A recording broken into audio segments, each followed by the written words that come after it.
come up here? Yeah. Okay. I'd like to call the special Board of Trustee meeting to order. We'd all stand for the Pledge of Allegiance, the flag. I pledge allegiance to the flag. To the flag of the United States of America. Which stands one nation under God, indivisible, with liberty and justice for all. And justice for all. Thank you. Roll call, please. Maloney? Here. Malone? Here. Beverly? Here. Jordan? Here. Nagami? He's excused. Thank you. Let's see, public comments. Grace, I got yours first, if you'd like to step up. State your name and address for the record, please. Grace Gonzalez, 6003 Jessica Street, number 3, Weston. I actually have comments. I had to write myself some little notes because I'm not a person who whatever. This thing's I see it's on the agenda for the fire fee tonight, so I'm going to say it's probably going to get approved here. So it's not going to end up at the trustee meeting on September 9th when a lot of people were thinking they could come there and argue with you guys. So this is probably going to slide through tonight. That's what I'm thinking. Well, I'm just going to correct that really quick. So if it were to go through tonight, it would go to the attorney to create the ordinance and then come back to the trustees to approve. Just, Okay. yeah, I mean, I had to figure that, I had to learn that too. Okay. So, okay. Well, one thing with the calculation, we saw the calculations that came presented, the various things, yes, presented about really nice expresses before that it was $8 a dollar, businesses and and we never saw a reason for the calculation would benefit for $50 per dollar. That calculation never got presented. So when you guys go to approve this, it is based on what you had before. I really think we're taking a rap with residents because of what I expressed previously, that the businesses have already got a break on taxes by their valuation and the fact that they don't keep personal property tax.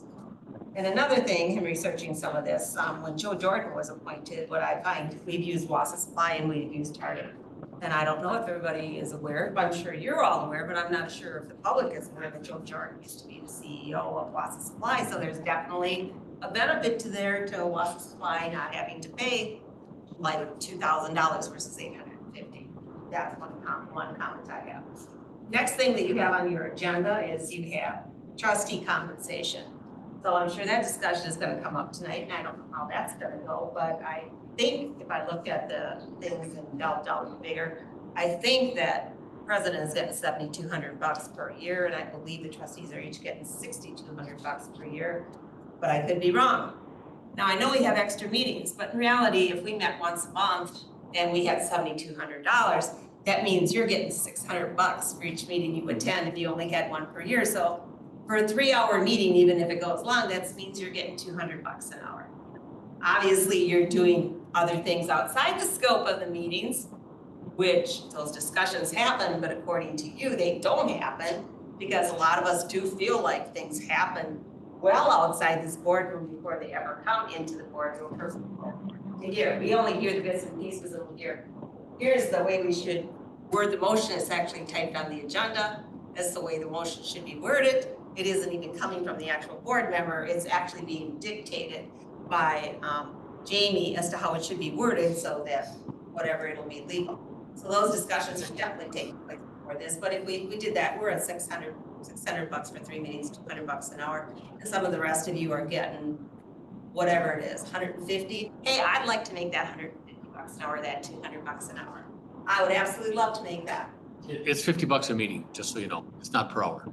Okay, well, Yeah, I'm just so talking you know. about, there's an annual, that's a committee meeting. If I'm incorrect on that, then please correct me. But am I wrong that you do not receive $7,200 per year plus $50 a meeting? $7,200 for the trustees, Or- $8,400 for the president, Okay, and then $50 a meeting. $50 a stipend for above and beyond meetings. So not our regular meetings, not the budget meetings, not. Budget meetings are special agenda. They are, and not the board review. Yep. Okay. So But you're. I don't think most people are aware of what you actually get paid. And really, when you volunteer for these, you have us yelling at you, which is true. I mean, you don't do it, I'm obviously sure, for the money, but I think as you go to approve your compensation or because you have it on your agenda, I think you should think real clearly that there are a lot of people just like me, fixed income. I work a part-time seasonal job. I get $16 an hour. You are over 4 minutes, just so you know. Okay, that's second. Next thing, I don't know where it shows up on the budget. 8.5 million in the parks, I saw this on the Parks Committee in May, is coming out of the Village of Weston fund. It isn't coming from the Friends of Kennedy Park from what I saw on that Parks meeting in May. I didn't see anything. So I'd like to know where that actually shows up in this budget tonight. It's not in the budget because it's not actually scheduled to be built next year, or 2 years from now, or 3 years from now. My mistake for going back and forth here. Yeah. But we're at 5 minutes now and we've got 2 other speakers yet. Okay, Mhm. I'll leave it at that, but Okay. I don't think that that's well known. We are $15 million as Friends of Kennedy Park. I'm very adamant that everybody knows, and because it's recorded, knows that 8.5 million is coming out of the Weston taxpayers, whether it shows up on this budget or not. Okay. So Kennedy Park at Friends of Kennedy Park, 8.4 million. Thank you, Grace. Cindy and Jim, Cindy, you're next. The way I did it here, so.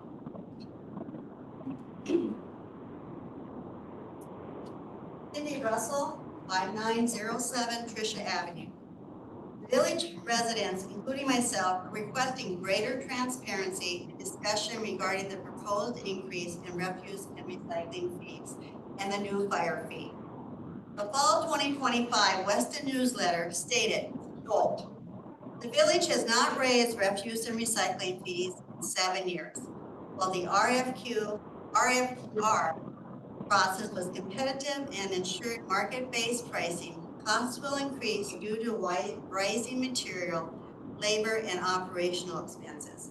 Meanwhile, the 2014 intergovernmental agreements with the town of Weston for administration, public works and park, equipment costs, and police services do not contain a yearly stipulation for CPI adjustments, Consumer Price Index. 11 years, no updates, no CPI adjustments, despite a 36.4% CPI jump since 2014. The town of Weston rent agreement was rewritten in 2019 to include CPI adjustments and not redo the other 2014 intergovernmental agreement raises a lot of questions. The town of Weston has been getting a sweet ride on the backs of the Village of Weston residents for the past 11 years. The board should be renegotiating the outdated 2014 agreement with the town of Weston to include CPI adjustments and bring it in line with current economic realities by year's end. With costs up 36% since 2014, these agreements are unthinkable for the Village of Weston residents. Residents deserve fairer terms. The residents are also confused about the necessity of the refuse and recycling fee increase given the program's apparent strong financial health. The financial packet from the August 18, 2025 Board of Trustees meeting, page 119, indicates a carryover fund of $181,928 as of January 1, 2025, and the total fund balance of $696,000 for the refuse and recycling program as of July 31, 2025.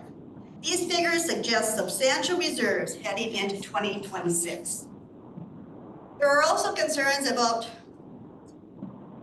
the proposed new fire fee. The September 9th, 2025 board packet also on pages 41 and 42 states, quote, "Staff were asked to investigate alternative funding options for the next meeting. If the SAFER grant was awarded and accepted by the municipalities, the only other alternative funding would be using the fund balance for the 2026 budget. The general fund balance as of 12/31/24 was $4,000,000 $472,575, as stated in the 2026 budget workshop presentation. Given this substantial reserve, residents question the necessity of implementing fire fees on residents.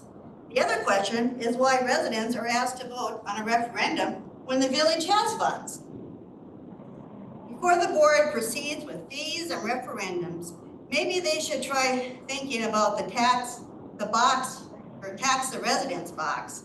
Residents recommend exploring the following creative alternatives to balance the budget without overburdening residents with increased fees and new fees.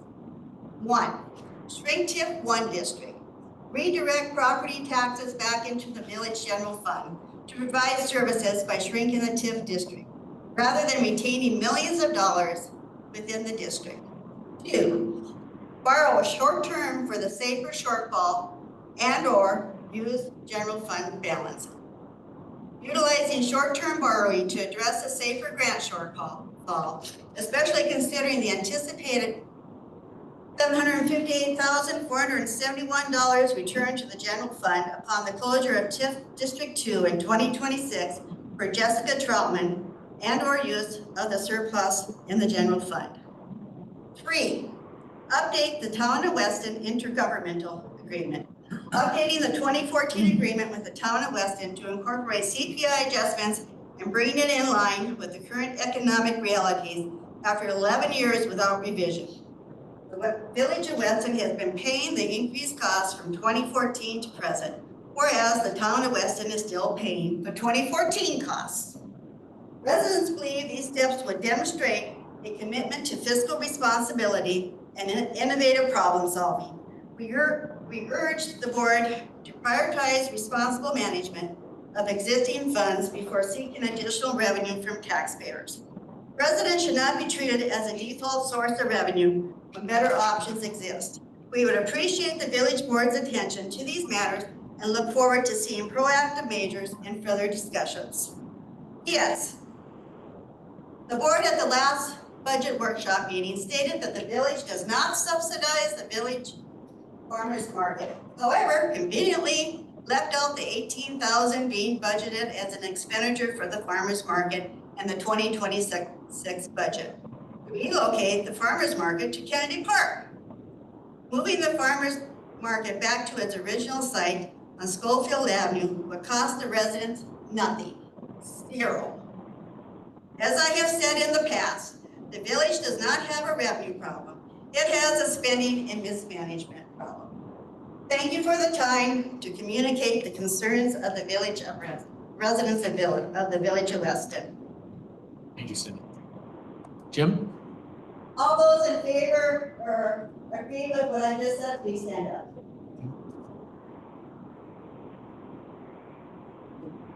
I was just going to finish her statements if she ran out of time. She did, but thank you.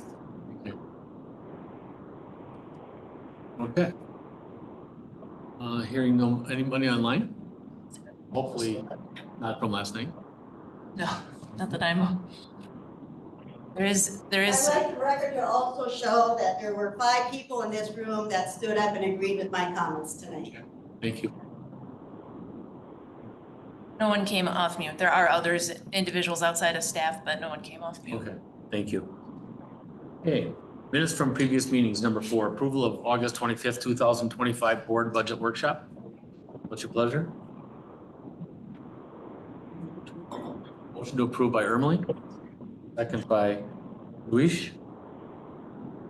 More on the question? All those in favor say aye. Aye. Opposed? Aye. Thank you, Joe. We have a trustee out in Montana with some spotty connection, and if you don't mind, can we move 6 up front? So 6 is discussion and or action on potential implementation of an annual fire fee. If I'm hearing no questions on that, we'll do that, okay? All right, so let's go to 6. Discussion and or action on potential implementation of an annual fire fee. And what I had said earlier, and I just learned myself too, is if it fails, it fails. And if it gets approved it would go to the attorney to write the ordinance to bring back to this board for approval. So I just want to make sure that that's clear to the audience, people online, and also to the trustees. Okay? Was a draft ordinance that's been included in the previous packets. It wasn't included in this one because I wanted to focus on those 3 questions that we had unanswered. But the recommended language also reflects that a draft of that ordinance would be sent to the municipal attorney. A fire fee would not go into effect until it was reflected in our ordinance that it was enforceable. So it would be presented as an ordinance on the village board meeting if it would be approved to go into effect. Discussion. I'd also would just, if we wanted to walk through those 3 questions, and then I also know at the last meeting, I had included that excerpt from the draft minutes. There was questions, particularly from Trustee Jordan about that piece of emergency response and the mutual aid box alarm, MABUS response, and how often we're responding, how often someone else is responding to us. So since Chief is here, maybe if Chief wanted to kind of talk about that, I think there was the conversation at the last board meeting is, are we being fair to our neighbors as they are being to us with the mutual response? Sure. So a couple of things. First off, I'll start with MABUS. I think we need to remember MABUS is not designed to support a community that can't respond to its daily calls. That's our issue. MABUS is designed for larger incidents, a fire at, in the industrial park or at Target or at a larger house or something of that nature. That's what MABUS is designed to be used for. It's not designed to be used for everyday calls. As far as what we call for mutual aid, I did run some numbers. So this year we are on pace to request mutual aid approximately 150 times from our surrounding communities. And for the most part, that is the city of Weston and Riverside Fire District. That's where 98% of our mutual aid comes from. And then we will provide mutual aid to surrounding communities about 60 times. So it's about, people are coming into our communities about a little over 2 times for every 1 time that we're going to a different community. The place that we respond to the most by far is the city of Wausau. That is primarily for auto aid. We have an auto aid agreement with them for fires. So every fire that we have, they respond into our community automatically. Every fire that they have, we respond there with an ambulance automatically. So that is where the majority of those 60 calls aren't because they need our service. It's just an auto aid agreement. Where the majority of our 150 are because we don't have enough apparatus available to respond. So we are certainly being supplemented by Riverside and Wausau significantly more than we are helping them. And then I just wanted to give a couple examples, and this is just recently. In fact, one of them was last Friday. So the first string of calls I'm going to read off is from August 26th. We had a medical call at 12:16 in the village of Weston. 10 minutes later, we had a medical call in the town of Marathon. And then let's see here, that was at 12:26, 12:44, we had another medical call that was fairly significant here in the village of Weston. Well, we only staffed 2 ambulances, so we're already out of ambulances at that point. Happened to be during the day, during the week, so myself and our EMS division chief jumped in an ambulance and we responded here to Weston. Our rescue truck was responding to that call as well. Unfortunately, 2 minutes later, we had a fire alarm at Fabic. So we sent 2 people in a fire truck to Fabic Cat for a fire alarm, which are obviously not going to be able to do anything if there was a fire for that incident. And it left myself and one other person for a significant medical call. And then you should know that everybody was out. We had nobody else available at all to respond to any calls. Then we had another medical call 13 minutes after that. We requested Riverside for that med call. And we also requested Riverside as mutual aid for that call at Fabic Reynolds. So that took all of their staff away. So then for a period there, the village of Rothschild, city of Schofield, village of Weston, and village of Red Mountain all had no coverage because all of us were out on calls. So we can talk about mutual aid as much as we want to. The fact of the matter is that other than the city of Wausau, and I wouldn't even say that they're flush with resources, but they certainly have way more than either us or Riverside do. At some point, the whole area starts to get tapped out. And that happens more often than I think most people think. And then last Friday, 1:05 p.m., we had a medical call in Rib Mountain. 1:21 PM, another medical call in Red Mountain. 1:51 PM, a medical call in Weston. 2:15, a significant vehicle crash with a vehicle fire in Weston. And then just 6 minutes after that, at 14:21, we had another medical call in Weston that again Riverside had to come and take. So in just over an hour, we had 4 medical calls with a vehicle crash and a vehicle fire mixed in there. This is not abnormal. I mean, those are just 2 examples that I was able to quickly find that happened in the last couple of weeks here. So those things happen all the time.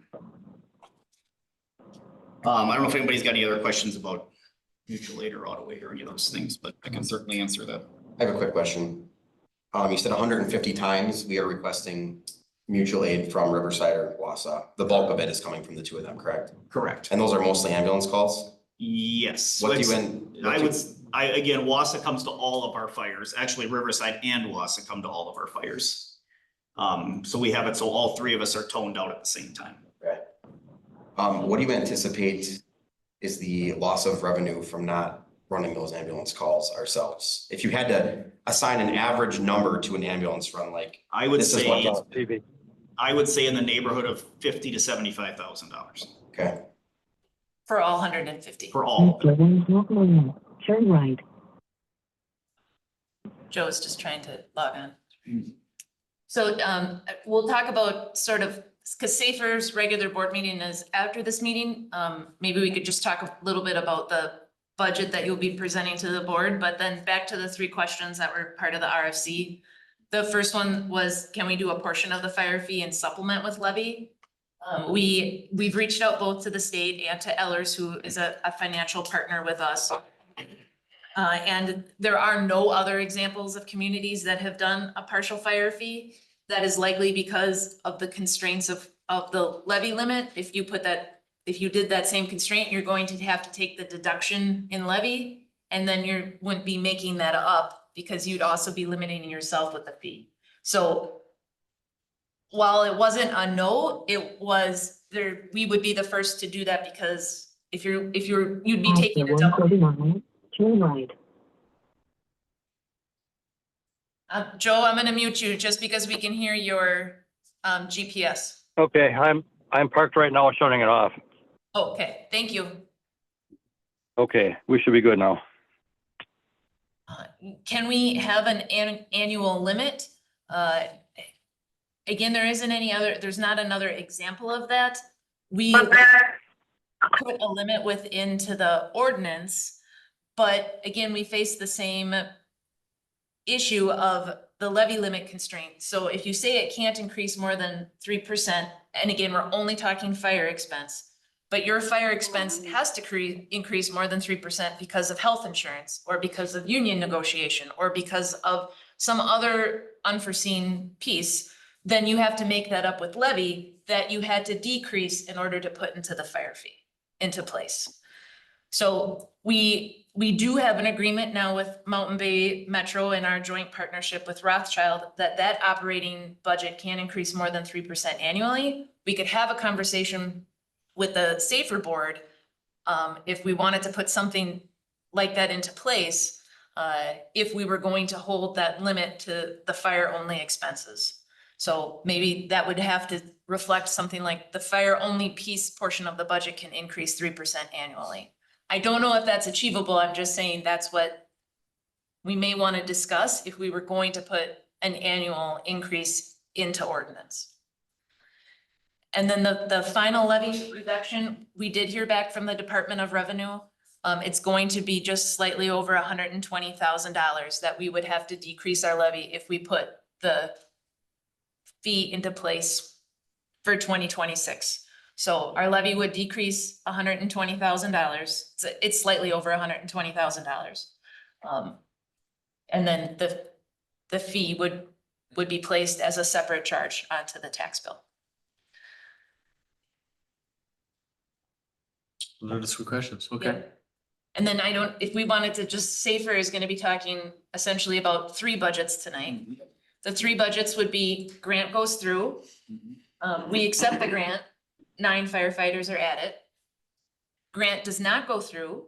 Do we do a smaller amount of staff, but try to add some staff in incrementally? Or do we keep status quo? Safer's board will present back what their decision is to the municipalities.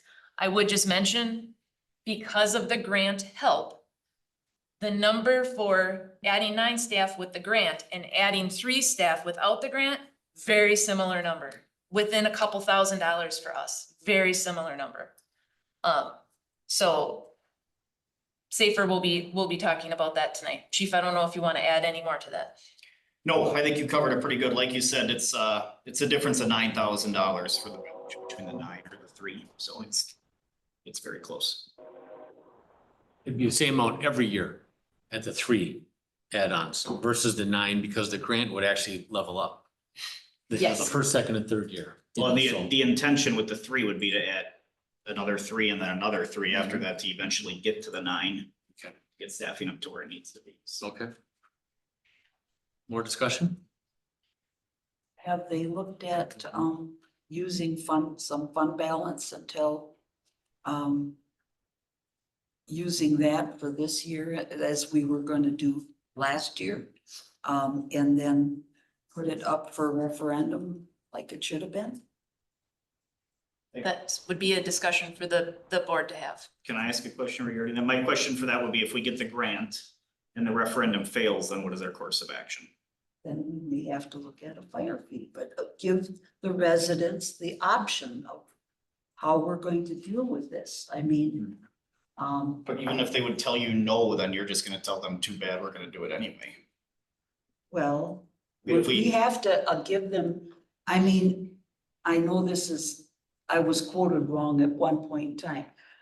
I don't like either option, to be honest with you, but if we need to increase, I guess I just don't want to say we're going to do a fire fee and that's it. I mean, give them, the fire fee is probably, if the referendum fails, we are probably going to have to look at the referendum. I mean, The fire fee. fire fee, but I would like them to know that up front, that they have the option.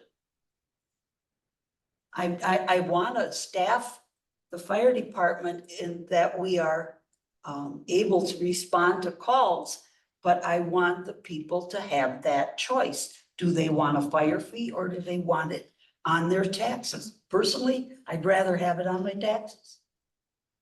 That's my personal.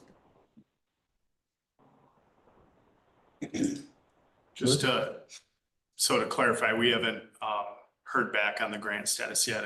From what I saw on the FEMA website, it looks like by 9:30 would be when they would announce all of them. we reached out to some sources and they basically said that they haven't been given any clear direction, but they keep being told any day now. That's all they've been told, so. But we also, if we do the fire fee, we have to take $120,000 off of our levy. So that's lost. And then we recoup. So I mean, like I said, I wish we didn't have to make that decision, but we do. But I feel the residents should have a choice of either the referendum that we do it so we can increase our levy, which then we can take off of our taxes when we, income tax, because it's on our thing. Where a fire fee, we cannot, it's a special charge. I think when you say, yes, if we don't do it, we're gonna give them the fire, I want that to be known that we're going to have to do one or the other. And let them make that choice, and hopefully, once the TIFs are able to close, that we'll have a little more funds, but right now, we just don't have them. So the first part of your question was to Jessica. What is the formula on having the money? You had a formula that you said you had to have so much, you just want to carry so much in as far as backup. I don't have the terms right. you know, it's Okay. using the funds that I think you're talking about Okay. the percentage of your annual budget that you keep in. Right. Right, then what You know, so percentage do you? You asked need? part of that question, but you never finished with that question, so. Okay, You had stated a formula that you like to keep, that's apparently the board has made. The policy the board has adopted that we would keep a percentage of our subsequent year's budget as undesignated. Okay. The problem that we need to remember is, okay, you're gonna apply, say, $200,000 next year. Well, then next year, we're gonna need an additional $200,000 Plus. plus. So the fire fee can't be $400,000. Mhm. So you're not even you're gonna plug the hole with fund balance, but you're not gonna be able to have the additional funds next year. So that's the problem that the board is gonna have to think about before we say, oh, we're gonna apply fund balance. But that fund balance is not reoccurring. Once you use it, it's gone. And you can't re-plug the hole for 200,000 every single year. Right? In your opinion on the referendum, that you were talking about the referendum, but yet, 5, 6 years ago, when we did this building, we did not offer that choice. correct, because that was a one-time funding. This is not, this is an ongoing funding, and there's a big difference. Mhm. That's, Okay, just My wanted reasoning. to bring that up, because it gets that brought was up, my it reasoning. gets brought up a lot. I know, but that was a one-time funding, one-time borrowing, and this is going to be a fee that is going to increase every year. Joe, you have any discussion? I guess my question is how can we raise the levies? Yeah, if the referendum were to pass, how can we raise the levy instead of adding a fire fee? If the referendum would pass, so the board would put forth a resolution that would present the question. And as part of presenting the question, we would give what that referendum would mean to a property owner. Referendums can't be into perpetuity. It can't say forever we're going to fund something. There would have to be a time frame on it and a number associated with that. So it might say that it's a public safety referendum for so many dollars for operations to fund safer and for so many years. So that would, just like a school referendum, then it would be incorporated into the tax bill. I would just note we have heard the piece about the deduction on taxes, but again, not a tax professional, but if you don't itemize your taxes, you're not taking that full percentage of deduct from your property taxes, right? You'd have to itemize in order to get the deduct. That's only on your Wisconsin, do you take that full deduction? And the cap on that is $300 credit. But on federal, in order to take your taxes as a deduction, you must itemize. So you would, as a single person, you would have to have over $15,000 of itemized dollar amounts in order to even itemize on your taxes. And as a married, it's 31,000. So most people don't itemize. They Plus, take the standard deduction. with the big beautiful bill, if there's the additional 6,000 for a certain age. So there would be Yeah, even it's increase from that. Yeah, it's like a retirement number, so. I have a question. Yeah. What does it cost to go to referendum on your end? Or for the village in general? And for the fire department, is there what costs are we looking at there? Well, now with it being, if it would be included in the April election, it would just be part of the election. So it would be the cost of what the election is to run. I don't know if there's a separate cost in order to put it on the ballot, but I don't think so. So there would be no cost. No. It would just be part of the ballot. You have to just pose the question and have it on the ballot. Okay. Yeah, Louis? Hearing those notes from the chief, I was working that day and I heard most of these calls and I felt very anxious for them because I was like, how are they going to get to these calls? And just recently, having been on a code run myself, think of how lucky we often are in Wausau, because I'll get to a patient who's not breathing, and there's 2 medics, fire engine, and a battalion chief there running that whole scene, and they're working their butts off to do everything they can to save this person. And it makes me sick to my stomach that at times we have 2 medics here in Weston trying to do that job because the rest are out doing other things because they're so short-staffed. So it's extremely important to me that we get the proper staff we need here in Weston. I want this grant. I hope these things all work out. My biggest concern is moving forward with a fee, not knowing that we're gonna have that staffing. And not waiting. And I hate waiting because it feels like we're constantly waiting. But I also don't like making decisions without all the information ahead of us. Because if the grant fails, then we're left with the question of, okay, what is our funding need right now? And what do we want our staffing to be, which in my opinion, it needs to be increased. But how much of a step do we take and work that into our budget or go to referendum to offset that? So I understand what we're discussing here is just sending the resolution to the attorney to review. And I personally have no issue with that, just understanding that this still has to come back to the board for debate. And without that grant information, like, I'm never going to pass anything without that information from my side. So according to what I saw on the FEMA website, it says 9:30. So my hope would be by next month we would have an answer, but obviously the federal government operates under its own rules. And yeah. What is the timeline for the attorney to generate a product like that? So we have a rough draft generated that we would send, so there'd be a starting point, and we could ask him. I mean, if we provided a deadline, I'm sure Attorney Edie would work to get it accomplished by that deadline. In regards to the grant, I understand what you're saying. However, bear in mind the intent or my request, if the grant does not come through, is going to be that we would add 3 people instead of 9, which, as Jamie said earlier, would be almost an identical dollar amount for the village in 2026. Now, 3 isn't enough, but at least it's a step, and we could incrementally try to work to where we need to be. But could we offset that 3 with what we would achieve through a referendum?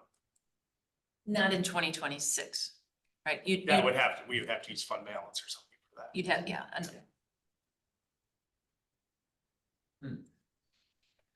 So that referendum result would trigger in 27. 27. It'd be collected on 27 property tax bills. Joel, do you have any more questions or discussion? No, other than to have Attorney Edie draft that, do we have some idea what that would cost? I mean, we're talking about a pretty insignificant amount of money, or is it something that requires a fair amount of time and work by him and his staff? I would only be guessing on an estimate, but my estimate is based on, we just worked through the refuge and recycling agreement. That was several pages. I think that was like $3,000 to work through that. So this is a new item. I'm sure that he'll probably reach out to some other resources to make sure that he's thinking about it correctly. So I would take a rough guess of $3,000 to $3,500. Did you hear that, Joe? Okay. Yes, I did. So yeah, I'm with Loeb Serraro that I have no issue with doing that. It's just that if we spend that $3,000 and then the grant doesn't come to pass, that's $3,000 that we've kind of spent without cause at this particular moment. That's incorrect, Joe, because one way or the other, if we don't add the 9, but instead add 3, because we don't get the grant, we still need to have the additional funds for 2026. So one way or the other. Okay. Or if you did referendum, but it didn't pass and you had to consider fire fee, at least then too, you'd have the ordinance prepared. That would be another, it not timely, but you know, because it would be about a year apart, maybe rules would change in that time, but Okay, you may still need it down the road. Is there a urgency on getting the the ordinance ready and I mean, can we?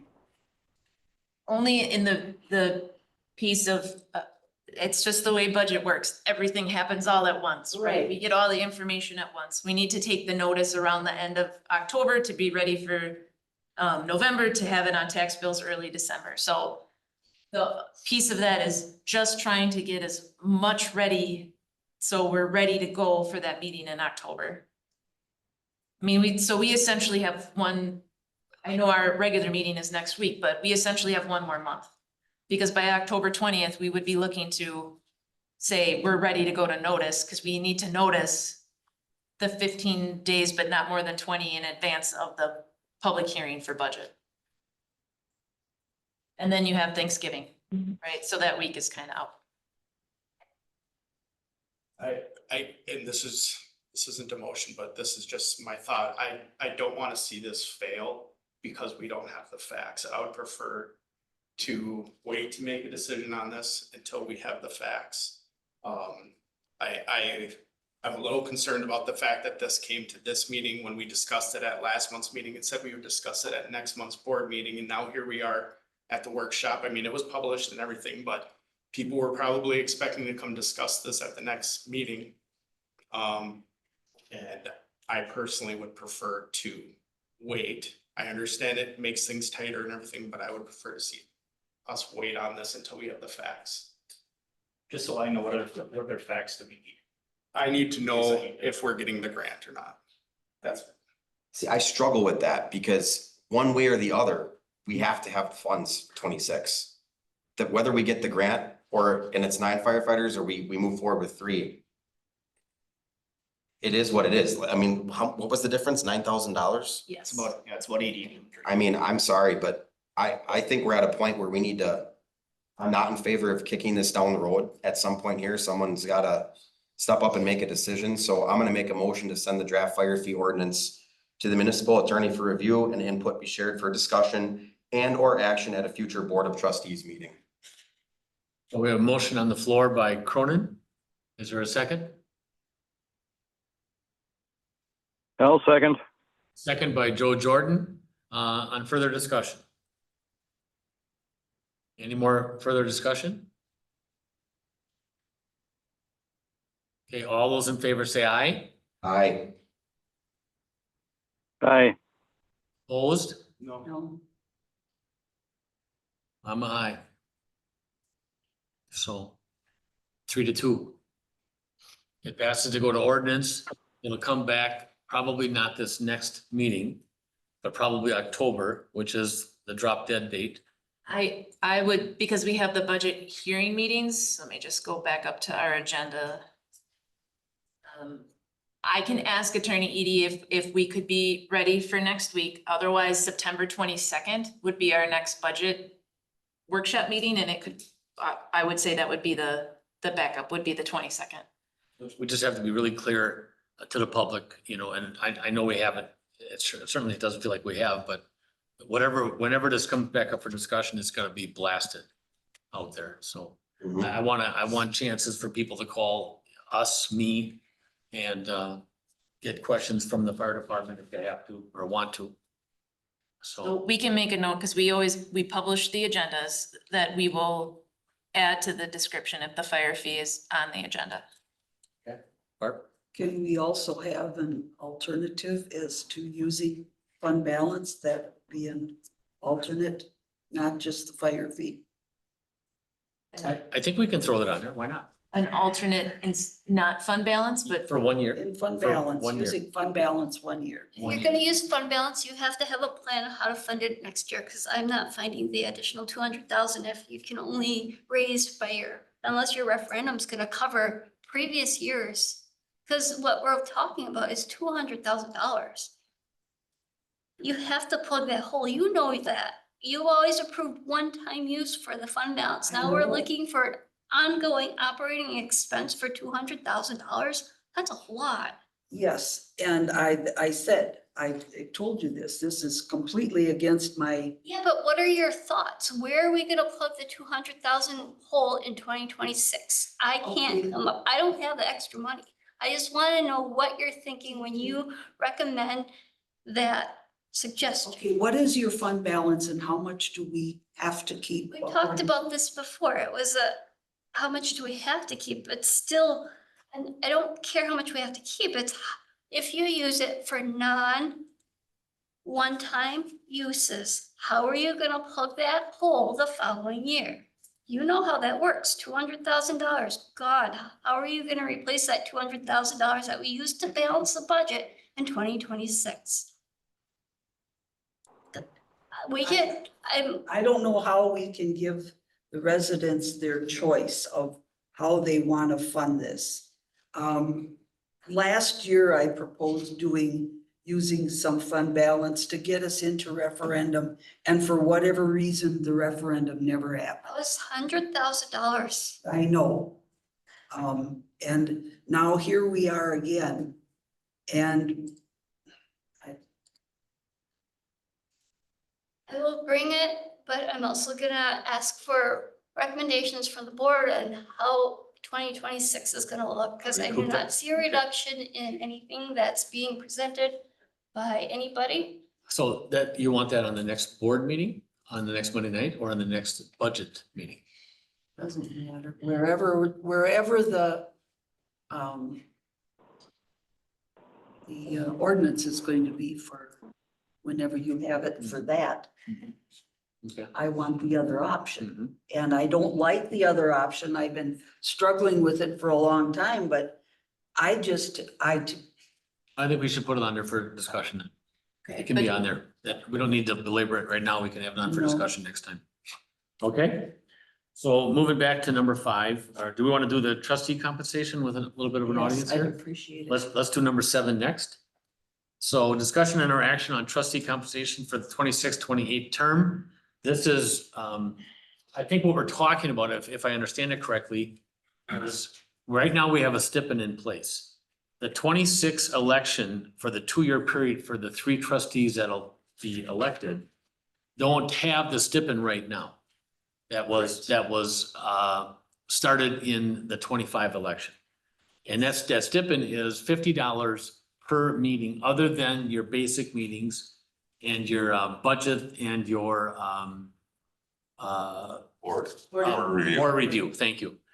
So, and I think Grace said it tonight, it's about $600 is probably what it would be. If somebody's on a few more committees, I'm sure there's a few of them here that it might be more than it. It might be $1,200. You know, if you're on 2 committees every month, or even 3, some are on 3. So I think what we're talking about right now is that we're having a little hardship in the payroll side of this, trying to match everything up and watch who attends. You can't get paid if you're not here. If you're like right now, Joe could not get paid because he's not physically here. That's one of the stipulations, I believe, right? Yes. So. He wasn't in that term, so he Right, doesn't. have right. those He would rates. actually get it on the next election, but, so if one of the 3 that got elected would not get it. So what we're looking at is, do we just take $400 and put it on the 7 positions and then just go away with the stipend completely?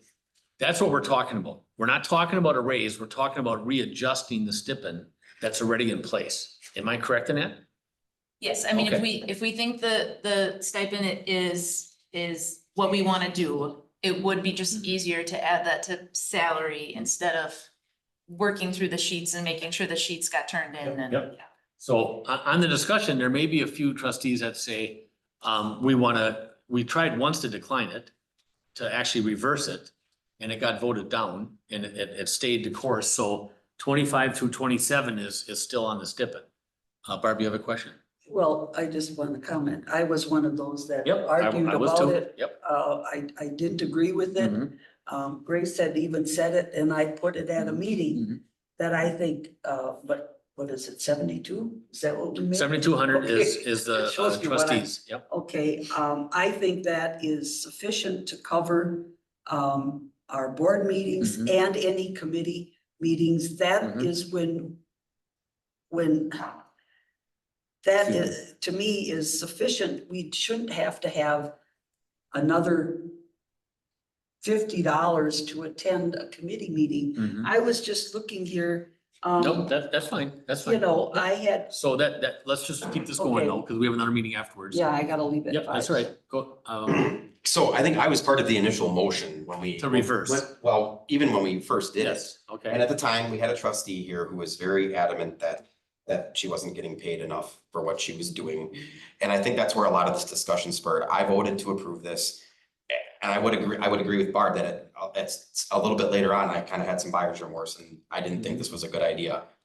I'm also not taking, I'm not on this cycle, so I also have not been paid any of that additional Right. stipend money at all to date, but if staff's having problems, I'm not here for the money. I'm here to do what I know in my heart is the right thing to do, and that's it. So if removing the stipend is what makes it easiest for staff and reduces the amount of money that we're paying out, I'm fine with that. I've got to put myself into this. So I think we've got to take the equation of how hard it is on staff. Because since I heard that, I'm troubled because I regularly go by just for the Weston sign out by Cluck's Bar. That it's, you almost can't see it because it's growing in, unless it was cut today. So we have trouble doing a lot of stuff, you know, so we're doing Schofield Avenue over again. We're taking a lot of the green space out so we don't have to cut it. I think that's smarter than heck. I'd rather have green cement, rock, or nothing. And so I think regardless of how we're getting it paid or whatever staff has to do, that's here nor there. Does the board believe that this should be in place or should we reverse it and go back out of it? I think that's the bigger question. I think we should reverse it and go back to. Okay, that's your opinion, yep. And I think I'm getting that from you, Right. right? And I'm totally the same. I'm not here for the money. right, okay, Joe, you, I think you voted that you wanted to keep it as is, correct? I would decline it, Mark. You would decline it, okay? I would think so. decline it. Okay, I think somebody needs to make a motion on the 26 to 28 term with what we all just heard. I'm not gonna say how you want to make that motion. So I have some recommended language here, and that's only because I'm not sure when, but the actual dollar amount, that annual salary is incorporated into ordinance. And so if you change that piece, I need to bring you back an ordinance change with it. Okay, so wait a minute. So you're saying that the 72 plus is in the ordinance now? 72, because And that's your 84 base salary, plus? are Okay. in ordinance. So we'd have to change it to go back to 72 and 84 and at base pay, that's it. If you did it, if that was the motion, nothing needs to change. We would just have to take the way that the handbook says that has the stipend, it says it's set annually. And so the stipend stays till 2027 For this cycle. for this But the cycle. next cycle, It would be set at 0 if it was gonna go away. And so the handbook would still be correct because it would be set at 0. but then in 27, it would then go away for this cycle. Yes. Correct. So good. but I do have that draft language there only because at some point those salaries were codified.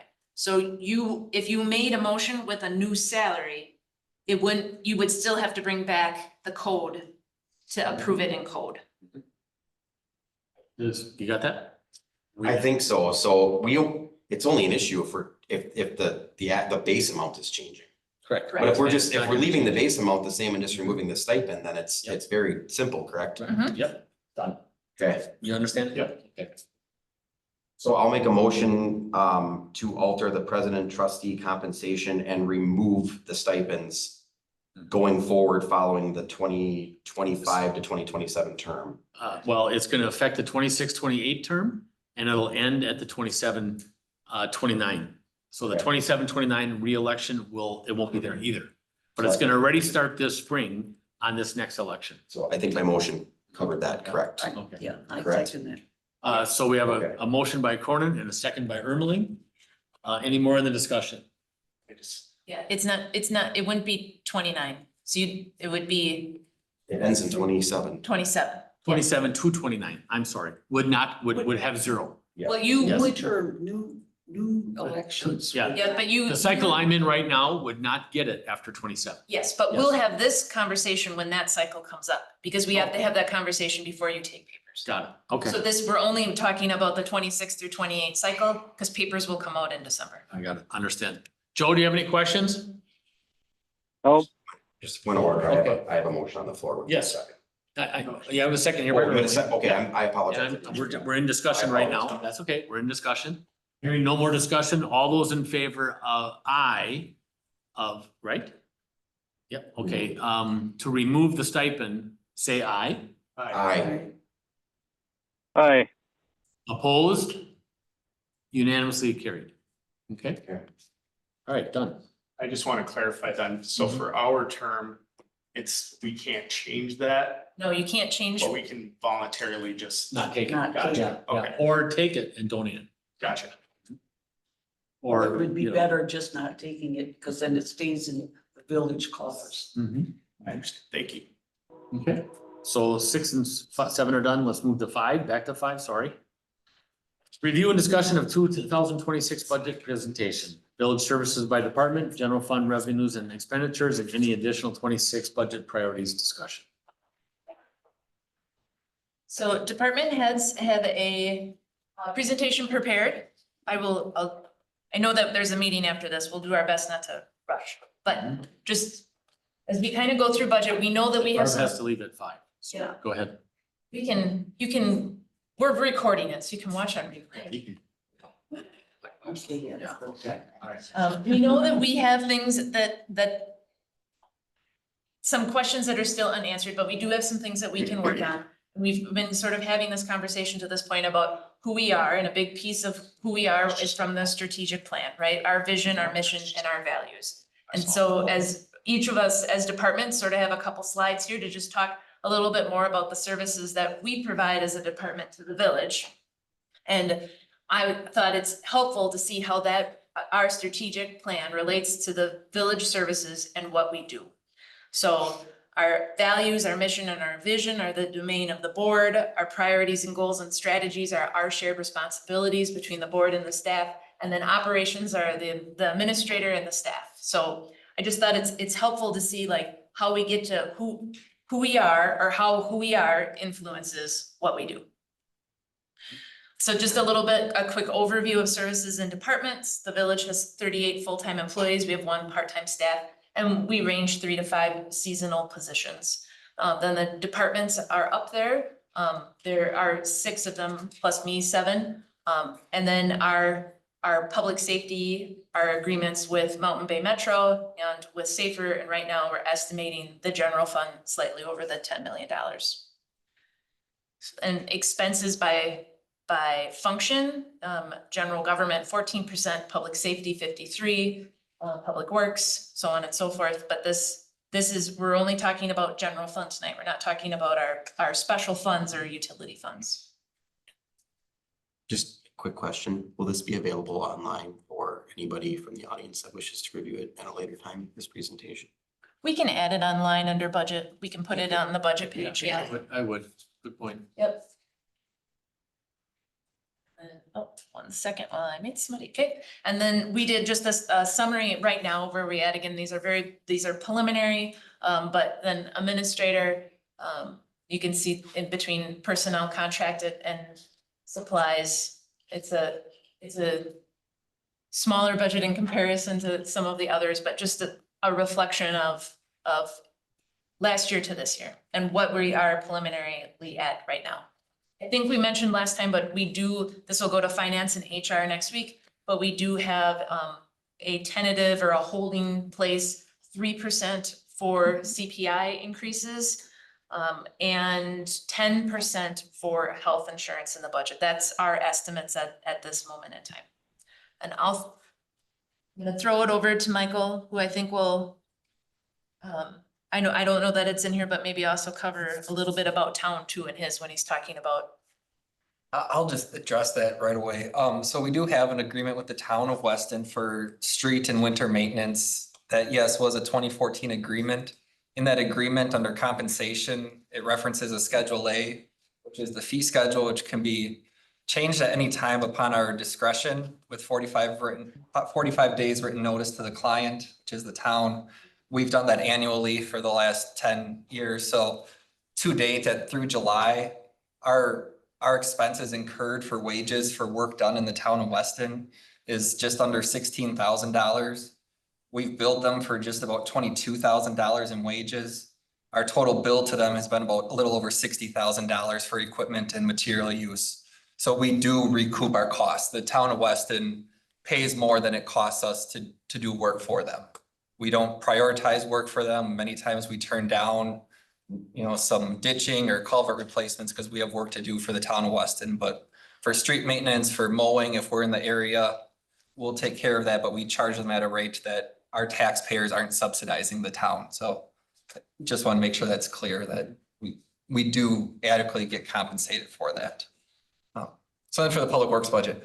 So our main categories are street maintenance, winter, traffic control, and then our kind of our salvage yard out at Ryan Street for our hard materials handling and street lighting.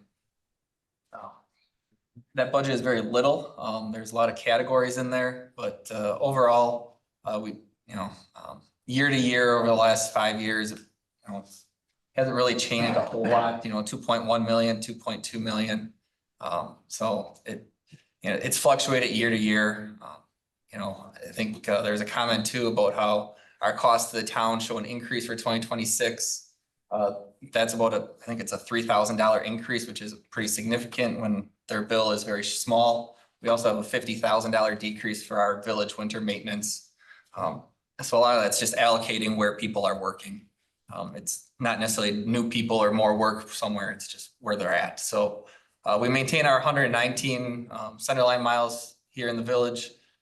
We have 2 mechanic staff that repair majority of all the repairs we can make, except for any specialty or warranty items that we have to send out for.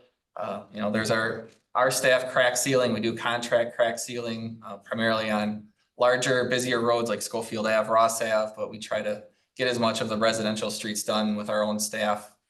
Snow plowing, mowing, pavement marking. So we have quite a bit there that the 10 guys take care of. So again, as we look at 2026, our summer street operations, it's about 1.5 million for the summer work, a little over 400,000 for winter maintenance, and then street lighting's 215,000. So those 3 categories is 92% of all of our costs for the year. So a lot of our street lighting is pretty much fixed. A big chunk of summer street operations is our budgeted kind of contracted work, our street overlays, our any other crack sealing we budget out or seal coating for our roads. That's generally about $400,000 to $500,000 each year. And the rest is, I guess, our equipment, fuel, wages. So our roads get rated on a 1 to 10 scale, 1 being a very poor road, essentially a dirt road, and 10 is a brand new road. We do these ratings every 2 years with projects still in construction. We haven't done the 2025 ratings yet. But in general, you'll see a spike there kind of in the mid-teens where we have a lot of good roads. A lot of that had to do with the fact that the village grew a lot in the early 2000s. So when a road was 10 years old, it was still in pretty good shape. And we were reconstructing older roads. So we had quite a bit of our road system that was either brand new or fully reconstructed. We started taking a few of those dips through the teen years of the 2010s. We didn't do any capital projects between 2012 and 2019. We took about a 7-year hiatus. So we're trying to get back a little bit here in the last couple cycles there. We talk about costs, the goal is to always try to crack seal and use our seal coat, our rejuvenators, chip seals as much as we can. The street reconstructions we have out there right now are costly. They cost a lot of money to dig up the base, redo everything.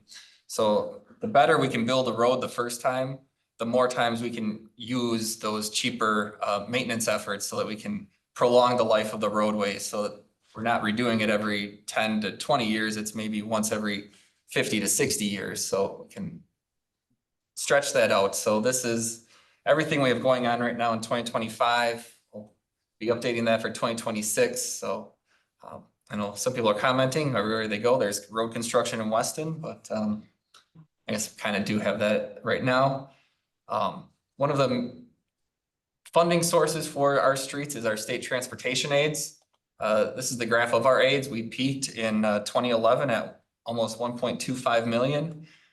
Currently, our estimate for 2026 is 970,000.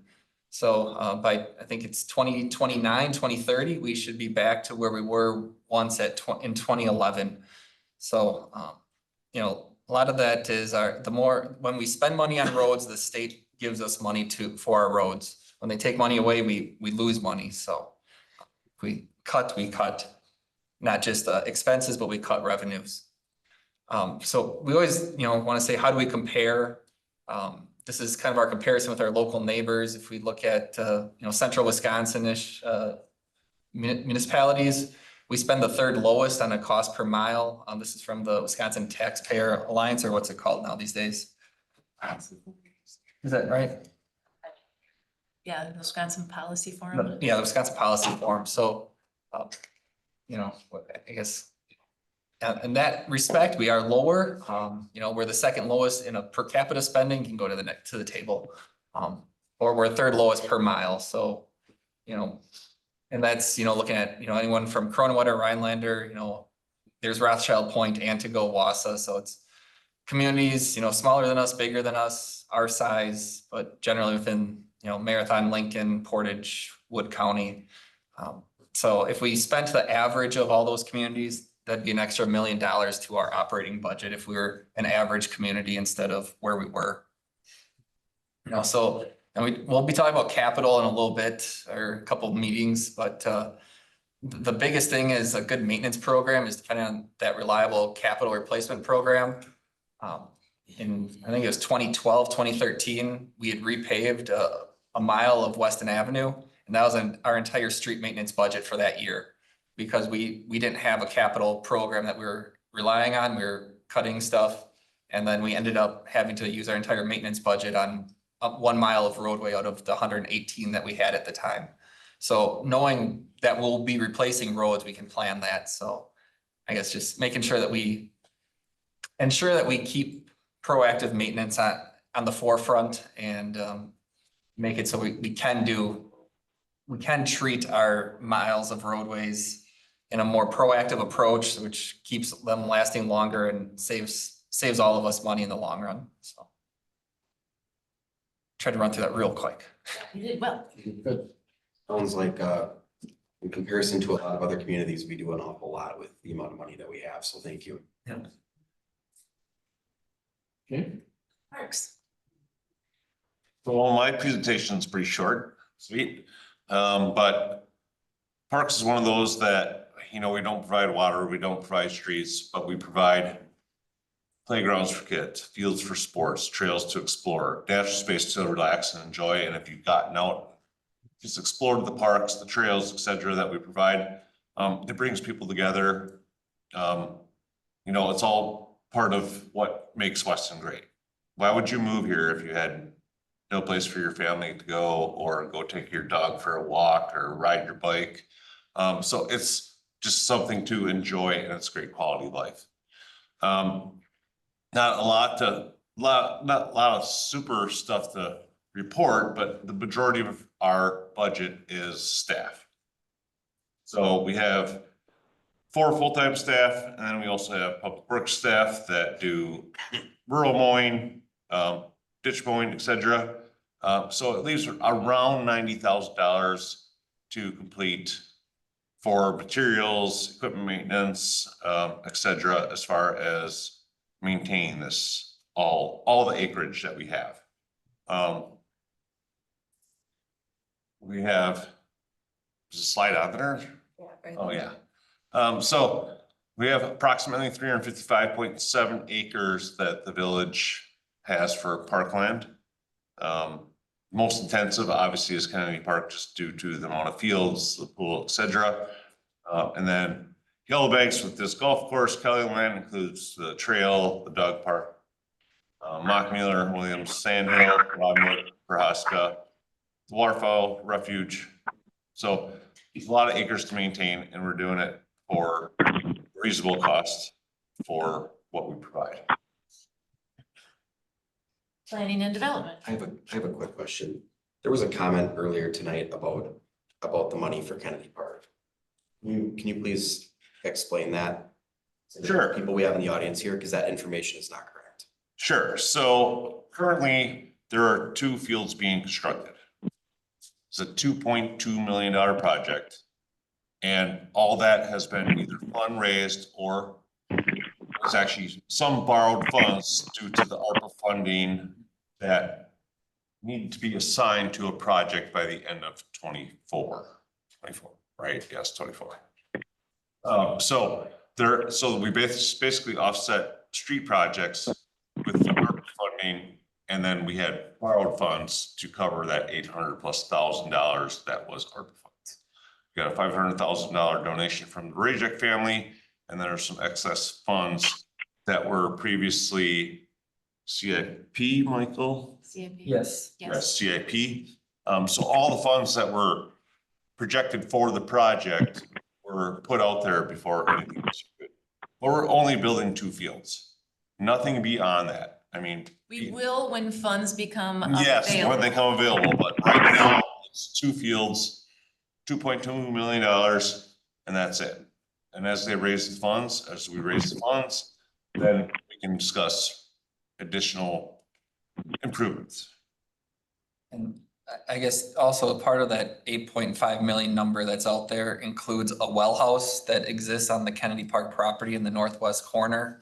At some point, the water utility will need to redo that well house. And knowing how that park corner looks, we can make it so it integrates well instead of I think it's 4 or 5 random kind of buildings in that northwest corner. We'd make the well house, a warming house, those things together. So they are projects that whether the rest of that project were to happen or not, would need to be done at some point in time, so. Okay. The other piece we could mention at this point too is the money that's in there for the farmer's market is not for it to move to Kennedy.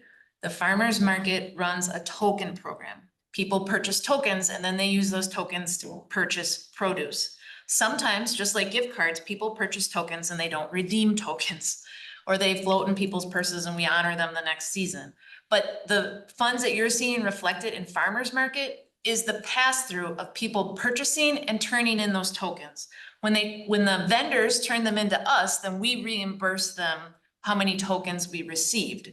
That helps the vendor stay successful, but the customer funds in surplus from through the vendors paying for their spot every year and through token sales of that may not have been turned in or donations that they have received. Correct. There is no levy in the farmer's market. Joe dropped off. Just so you know. Okay. Okay. You don't have a quorum if Joe dropped off. Correct the window. Joe, can you hear us? I can hear you. Okay. Let's move on. We're gonna continue with the budget. I think we're on planning and development. All right, planning and development, I have my department mission statement on the corner there for y'all to look at a little bit, but basically our goal is simple: to help make Weston a great place to live, work, and grow. We're here to provide practical, solution-focused services that support our community's future while preserving what makes Weston special today. I think the next slide is budget. So there are 2 sections of the general fund that the department is a part of. This here shows basically the community development section, which would be more or less the planning, zoning, code enforcement portion. The code enforcement is also shared with the building inspection, which is will be on the next slide. Through this part of the budget, we also have all the committees that I am responsible for, or the department is, which is the Planning Commission, the Zoning Board of Appeals, the Extraterritorial Zoning Committee, And then also that's where we have the comprehensive plan and our planning services. So in the upcoming budget, that's where you're seeing the increase. Can you go back?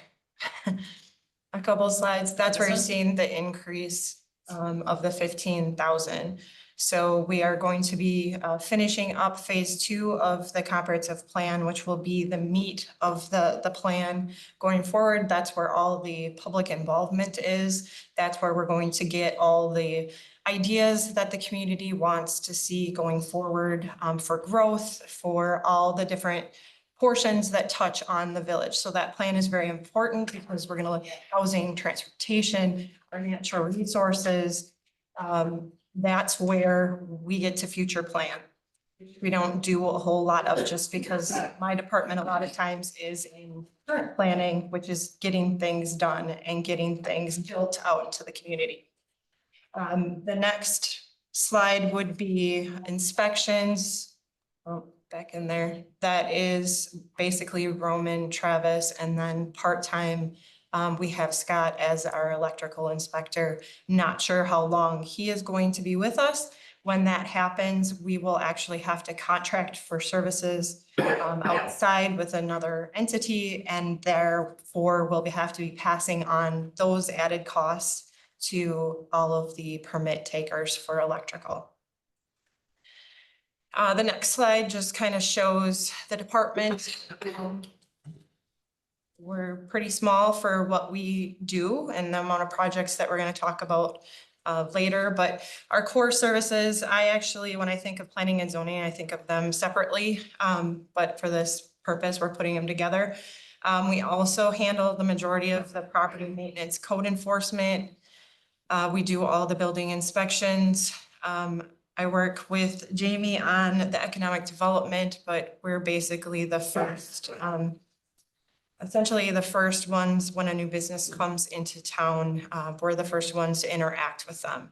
And we also assist with the refuse and recycling. Valerie in my department basically kind of has ran the program for quite a long time.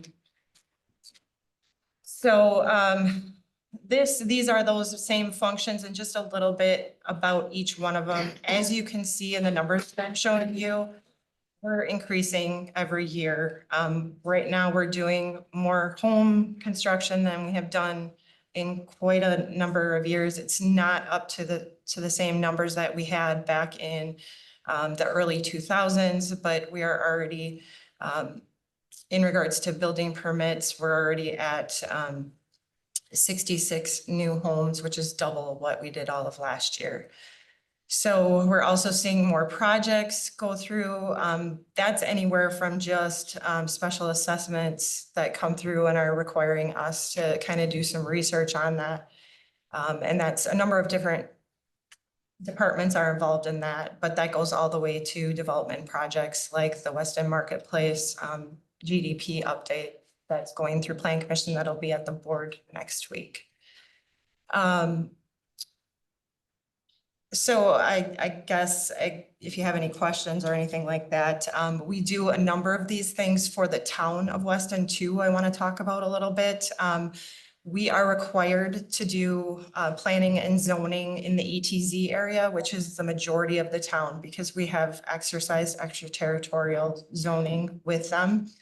If we do planning and zoning for the town in the actual town, the leftover town, we do charge at that rate that Michael had on there. There's not a lot going on in that portion of the town. So the majority of it comes through the Plan Commission and the ETZ committee where they have their joint meetings. So we have a joint zoning code.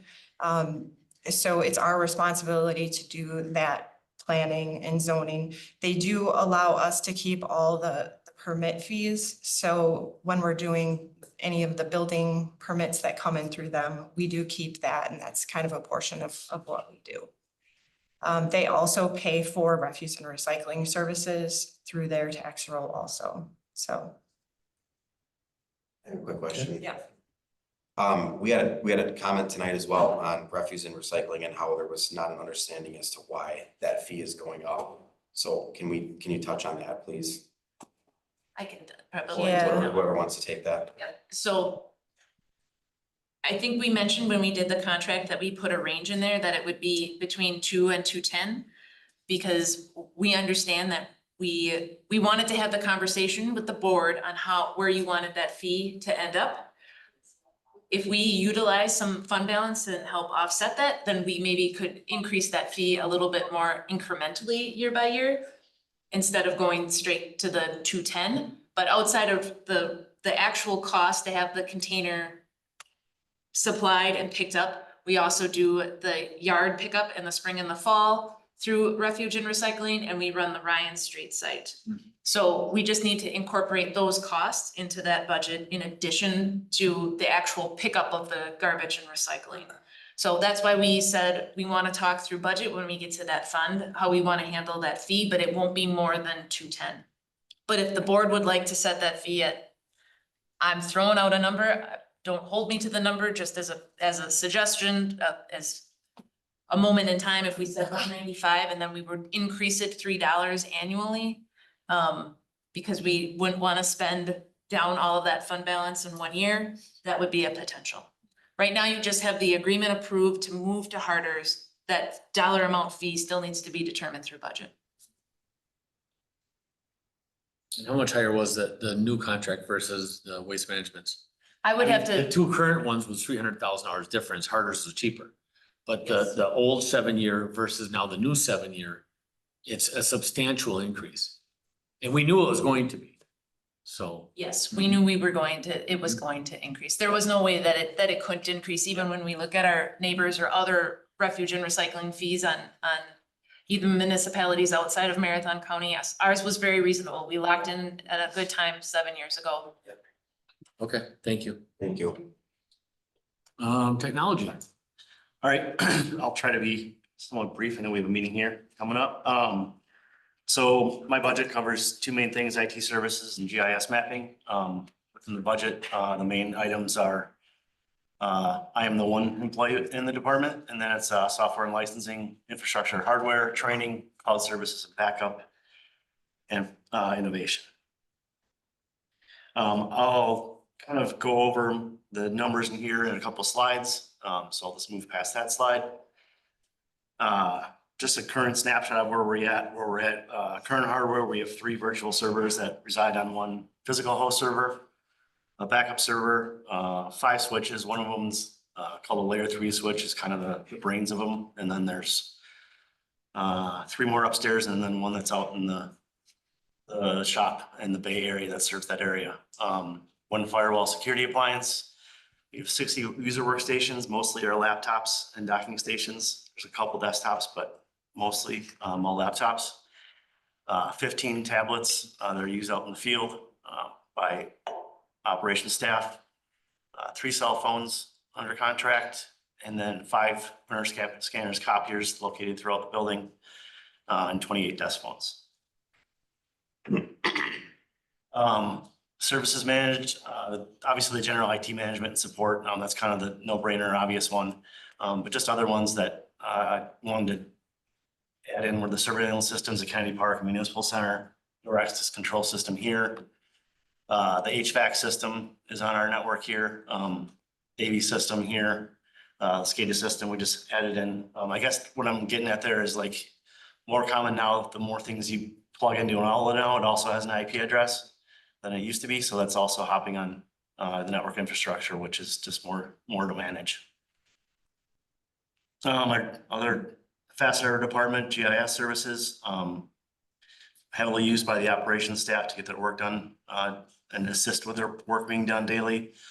We have 1371 different mapping layers between things like hydrants, water mains, parcels, zoning, trees. All those things are mapped and attributes collected with them.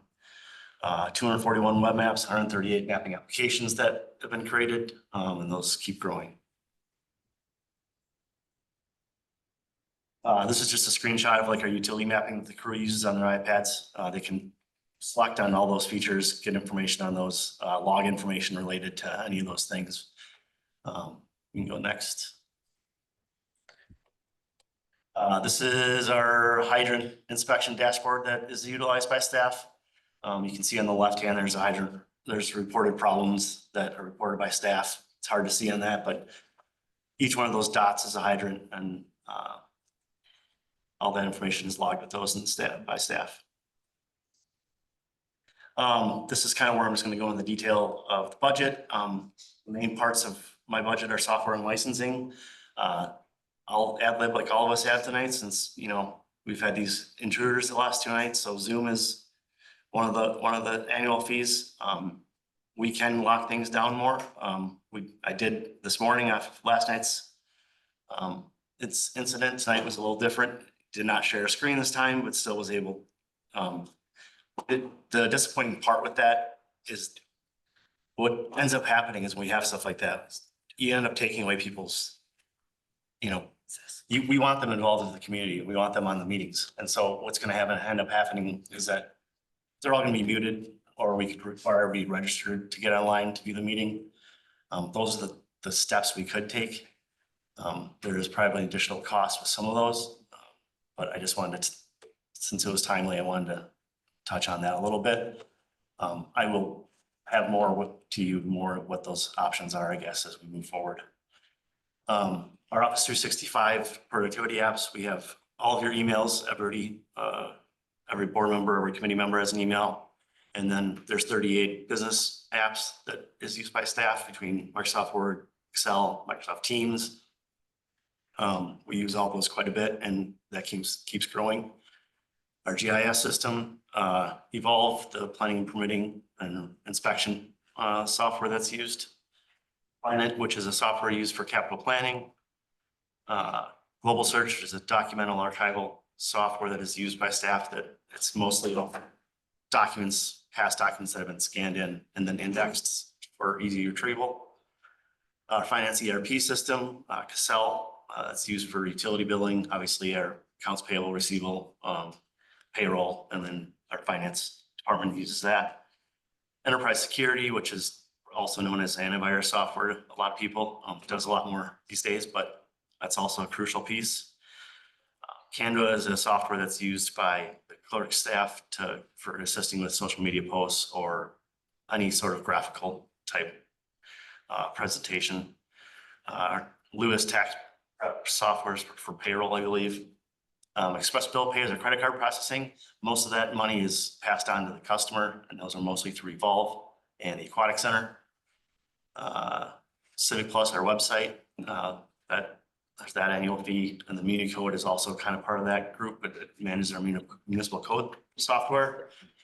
And then 2 new ones for this year, Power Platform that I've been using this year. That's kind of a big one that we're kind of excited about. I've been using it to create apps that have been being used by some of the I guess the building inspectors use it for a mobile home inspection that they could use on their iPads to log some of the issues. We're creating some more new ones and this is kind of exciting because we've talked about other softwares trying to help out with asset management stuff. So we're going to try and do a lot of this stuff more in-house. It's relatively low cost to try and develop some stuff by staff here.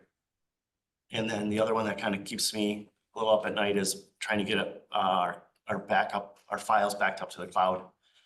We currently have in-house backup, but we don't have a really solid cloud backup. So if like a natural disaster or something would happen here, we'd be in a tough spot. So looking to try and offload some of that information to the cloud as backup.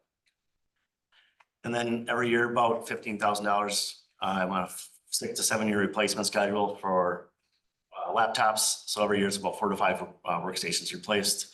And then there's always the miscellaneous items that come up throughout the year, things that break. And then other telephone and internet service for the building. Training, we have a license through LinkedIn Learning that provides over 10,000 classes for business training that staff can use. We are in the aerial imagery, which is every 5 years. We participate with a local consortium to fly the whole county and get aerial imagery that assists with mapping. Used pretty commonly with economic development and some of those spots like that. Our printer maintenance contracts, which cover toner, consumables, repair, anything that's wrong with the printers. Postage meter lease, contracted services, that's for any IT help that I might need, I would need more than just myself to work on. And then office supplies, that's for every department in the building. Thank you. Pam? Okay, so I'll try to make mine pretty quick too. In the clerk's office, we have 3 staff, myself and 2 deputy clerks. We are pretty much who you're going to talk to when you walk in the front door or who you're going to talk to when you call on the phone. And we work to direct your call to whoever can help you the quickest. And most of the time we try to be the ones that can able to help you. We also take care of all the receipting for utility and pretty much all of the permit receipting. So we keep pretty busy downstairs just with administrative work. Communications is one thing that we're working on doing better at, trying to get things out on social media, trying to get things out on the website. We leave it up to IT to do the very difficult things on the website, but we're trying to get the news, people to look at the news page because the front page will kind of keep you up to date on things that are going on that might be important to the community. We also take care of the e-newsletter. We have the quarterly newsletter, which we are hoping to bring that in-house and have some savings that we don't have to have an outside source put it together. We're hoping to implement that next year and have some savings in the budget in that respect. Our largest items in the budget revolve around elections. Next year is going to be a 3, probably 4 election year. The largest budget item in elections is the poll workers.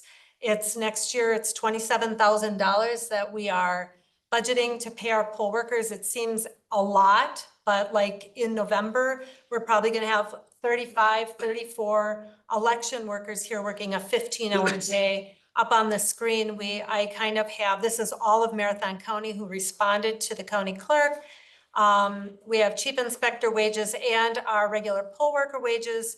On chief inspector, we're kind of more towards the front of the bar graph there.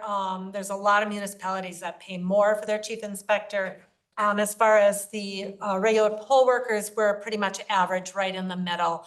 Also, another large expense when it comes to the elections is postage.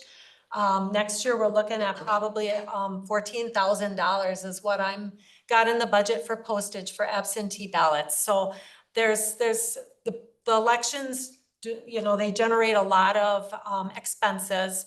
When we don't have a large election year like this year, we try to replace some of our equipment, majorly or mostly our Badger books. So they keep them running because they're very useful in our elections. It runs through very quickly when we have Badger books. The only other thing that I was going to talk about was licensing, because we license about 50 establishments in the village.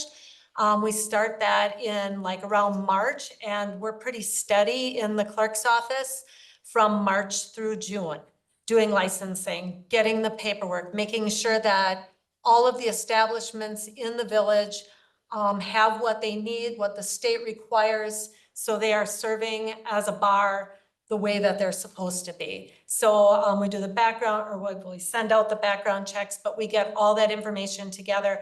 That generates a little bit of extra money in our budget because we have to post all of those applications for liquor licenses. So that has a little bit behind it, plus weights and measures. We pay the state $6,000 to go and make sure that all of those pieces of equipment are calibrated correctly and people are not getting overcharged for something. So we take great pride with what we do in the clerk's office, and if you ever have any questions, let me know. Thank you, Pam. Jessica, finance? Yay, for the finance, one of the big things that we do is budget. So right now, all the spreadsheets and stuff that you see on there are done by the finance, with a lot of the updating done by department heads, but the overall budget, usually lands in finance. One of the other things we do is tax bill preparation. Everybody gets to see a letter from us once a year. The collection is done in clerk's office, but finance is ultimately responsible, making sure every penny that we received is correctly accounted for. And when we settle with the county at the end, everything ties up. Other things I have on here, billing customers. Song does a lot of the billing, whether it's with our intergovernmental agreements, if we're doing projects with other businesses, or if it's residents in the community that we need to bill out, that's all done in-house. I got the budget is attached, a lot of it, most of it is salaries. It decreased, I think that was our budget for our conferences this year. We decreased knowing that we weren't gonna go to the GFOA, or the GFOA was actually in Chicago, so a lot less expensive to go to. Okay. You're chasing down credit card receipts still? I did. I overheard song today. That's one of the things. So besides our external customers, finance really works with internal staff. We run reports, payroll's a big thing that we do there. Renee's always has people in her office talking about benefits, payroll, stuff like that. But Song does the reconciliation of the credit cards. So staff do have credit cards. There are limits on there for approval, and we require credit cards for all purchases. So when And a those receipt to match. don't come, we're chasing down credit card receipts. Isn't there an app for that? You can take a picture of it and like if everybody had a login, you could take a picture. That's what we do. second- That's what we do in our the Second company. you buy it. I mean, And, but then they still don't do it. And what you do is you take the card away, make them use their personal card, and then they gotta get paid every month. it's a good idea. And it's an immediate change right there. Immediate. I've got 23 people I gotta work with, and I got them all set now. So takes a little bit, but they'll figure it out. The only other piece we wanted to include with general, is just our joint ventures with Safer and Mountain Bay Metro. Preliminary budget request, we do have the 1.6 in there for Safer. That does include receipt of the grant and the reflection of the additional staff. And then Mountain Bay Metro did already take a motion about their budget, and that's the 3.5, and that would reflect the 3% increase per our agreement with the village of The 3.5. What? 3%. The overall budget is 3%. Did I not see 3.09? No. Where? No, No? Okay. overall budget is 3%. 3%, and that's the ceiling. Okay, thank you. Okay. And then we just had 2025 general fund by category, personnel, contracted service, just thought it was another way to help reflect. And again, this is 2025, not 2026, but kind of how those expenditures break down. So this is a good breakout of the categories, and if you go to the next page, it identifies what is included in those categories. Like where the fixed costs, those are costs that the village board itself does not have control of. We need insurance, and we do have our joint ventures with both Mountain Bay and South Area. Okay. Questions? No. That was the, Good. Thank you all.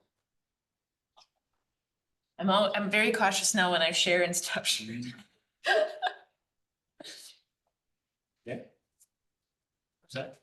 Here's that. Okay, any remarks from staff? And since you all had remarks? Remarks from trustees, please? Joe, do you have any remarks?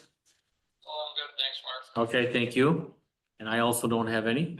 Let's see, our next meeting is September 15th. And that's our normal board night, 6 p.m., I believe. Yep, normal board. And then we have the September 22nd following Parks and Rec, October 6th, immediately following Clips, and October 20th at 6 p.m. That would be our next normal board night. So with nothing else further to add, looking for a motion to adjourn. Move to adjourn by Luis, and second by Joe. All those in favor say aye. Aye. Opposed, so carried. We are adjourned at 5:42. Thank you all very much. Thanks, Mark. Okay, thank you, Joe.